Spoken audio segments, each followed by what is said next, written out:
It is the Oath on 106.3 The Buzz. Johnny Thrash along with Mark from Misery Index. We're here to celebrate the release of The Killing Gods, the crushing new album that is out now. How are you today, Mark?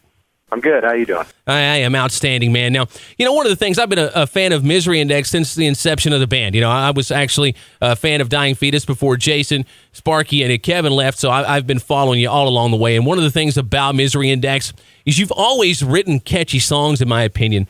But The Killing Gods is like one catchy tune after another. And, it's been 4 years since Heirs to Thievery came out. It seems like you were very selective about what you put on the new record. Oh, yeah. We were really selective, and we mulled over every single detail.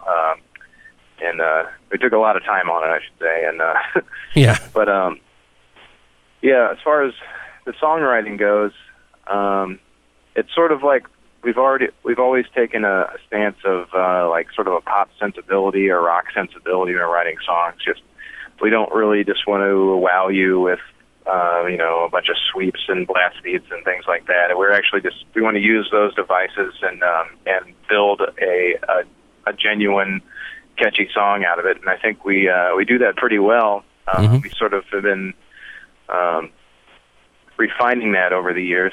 I think we really hit our stride with the album Traitors, and then we extended that into Heirs to Thievery. And with Killing Gods, we really wanted to take our time, not do a cookie-cutter production, really do it the old-school way, and have a lot of dynamics and stuff on the record. So, and which ties into the songwriting process as well. So there's certain things that you can and can't do when you're trying to make a dynamic record, especially in death metal. So you have to be very, very careful about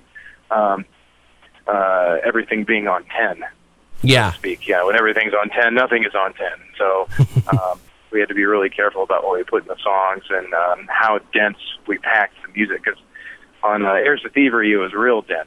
Mm-hmm.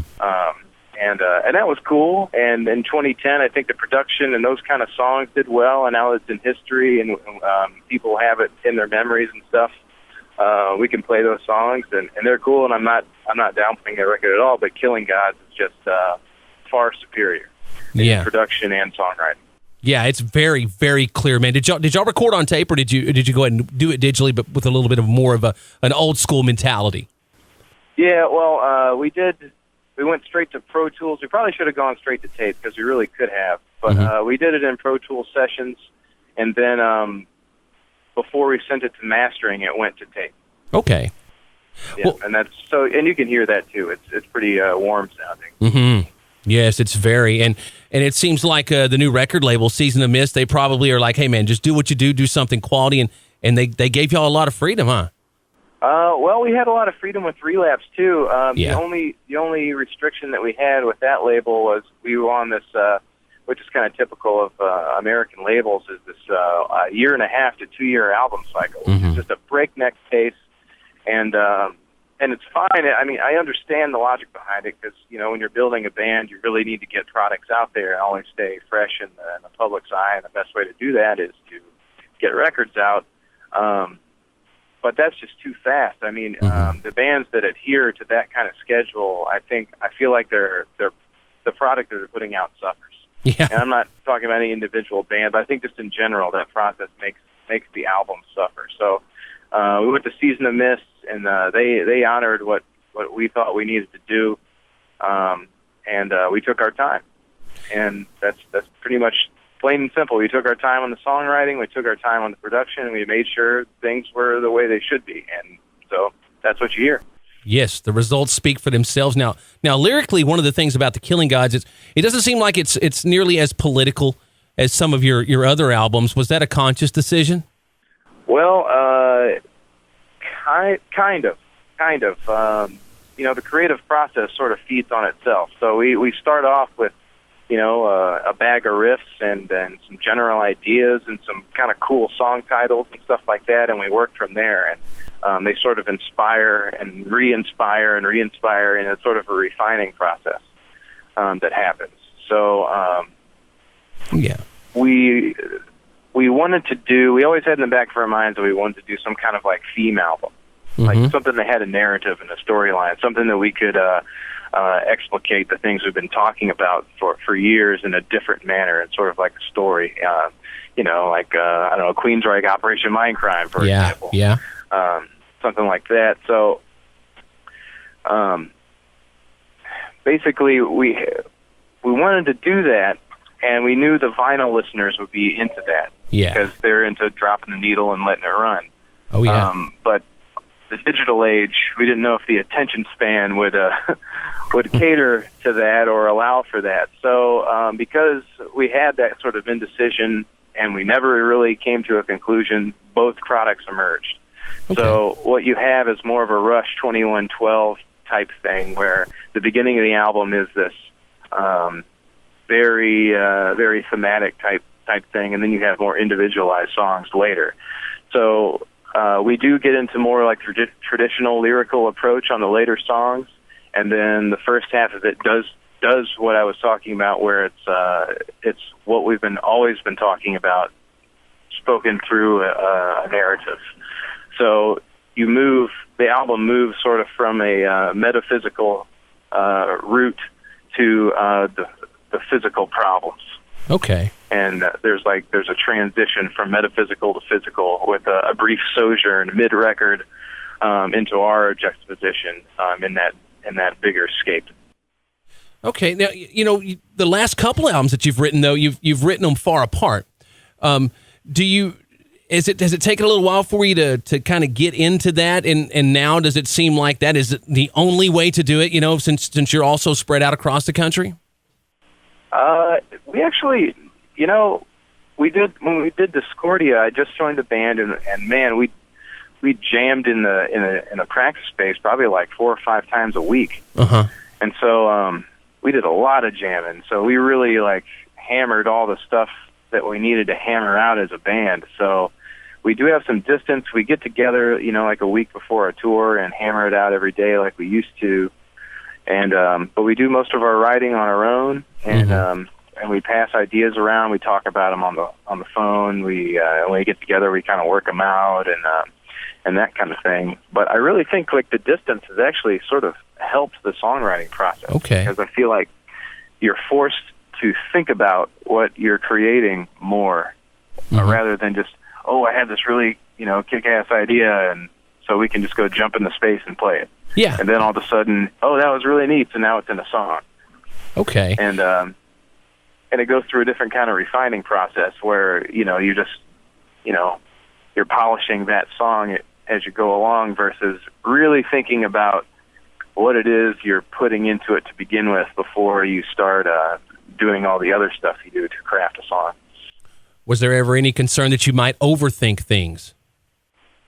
We always overthink. That's okay, though, right? We don't. Yeah, I mean, have you read any of these lyrics that we write? I mean, we're always overthinking, especially Jason. So, yeah. We have the problem of having some overeducated people in the band for what we're doing, and and the lyrics kind of show that, I think. So, we write our lyrics like we're writing a novel or a great piece of literature or your epitaph.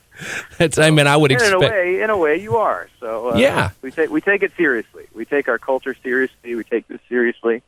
It's a lot of times death metal, hardcore, grindcore is taken sort of in a tongue-in-cheek sort of attitude, and we do that too, kind of in conversation. There's always the kind of the bro camaraderie. That happens, the locker room kind of shop talk that sort of goes on. But deep down, we're as serious about this as some people are about their religions. Yeah. And we have some deep-seated ideologies that we all sort of agree upon. And it's originating from kind of a dark metaphysical place. And so with the Killing Gods, we really wanted to demonstrate that, and because that's what we were feeling. So it's that piece of art there is probably the most intrinsically influenced personal piece of music that the band's ever done. Well, I tell you, and you've always been a heady band. You know, I would expect nothing less from you. Yeah, I realize there's those guys that have that shtick of just being like, oh, it's all kind of tongue-in-cheek, but I'm an old-school metal guy, so I take it very seriously, and it's always a pleasure, and it's refreshing to find a band that feels the same way about that. And, you know, you were talking about writing, and, you know, Jason wrote that to Extremity retained notes from the death metal underground. I'm sure that took a lot of his free time in between releases, but what keeps you busy aside from Misery Index? Well, I have a family and a son, and awesome. So that keeps me busy. Writing for the next record keeps me busy. Also doing all this press stuff keeps me pretty busy too. Yeah. But both Jason and I are also on the side, you know, pursuing education and preparing for the next step in our lives. So, because you know. Yeah, I get it. We might be 60 years old on stage playing death metal, but that would be awesome. You know, you want to kind of have some other stuff working alongside in the bag to you know, so you can make that sidestep when you need to. That said, if we ever went more full time in a different sort of profession, Misery Index would always exist in some capacity. It would maybe move to a more of a part-time sort of status where we're only doing, you know, festivals and things like that, or particular events. But you can count on us to always be around. That's good to know, man. And you were just mentioning festivals there. I was checking out your Facebook page earlier. I see you're about to go over to Europe, but do you have anything in the works for North American tour? Yeah. We've been talking a lot with our booking agent over here. I've actually turned down a lot of stuff. Oh. Okay. But the general kind of feeling, and this is kind of like personal behind the scenes stuff. I'll let you in on a little bit of it, but the general feeling is we've pounded the pavement for 10 years. We've done all kinds of cool tours and stuff like that. The most recent tour in the States was with Cannibal Corpse, opening for them, and that was great. So the next thing that we do in the States, we feel needs to be pretty big. We don't just want to run around on a low-level or mid-level sort of tour. That would be just kind of spinning our wheels. It wouldn't do service to ourselves or our music or our legacy. So that's kind of where we're at. Good, yeah, man. I tell you what, do it big. You know, if you're gonna do it, you might as well do it the way you want to do it. And you're in a position in your career where you can do that, man. So, dude, hats off to y'all. Yeah, thanks. Yeah, and I think that's where we need to be, and that's where we're gonna be. So. Awesome, man. We'll look forward to y'all making it through Dallas, hopefully, here within the next few months. We'll keep a close eye on it. And, of course, all the oath takers out there, I will pass the tour date along to you as soon as I know it. And, Mark, congratulations on a great new record, man, and look forward to seeing y'all on the road again soon. Thank you, sir. It's been a pleasure talking to you, and Killing Gods is out. Go grab it.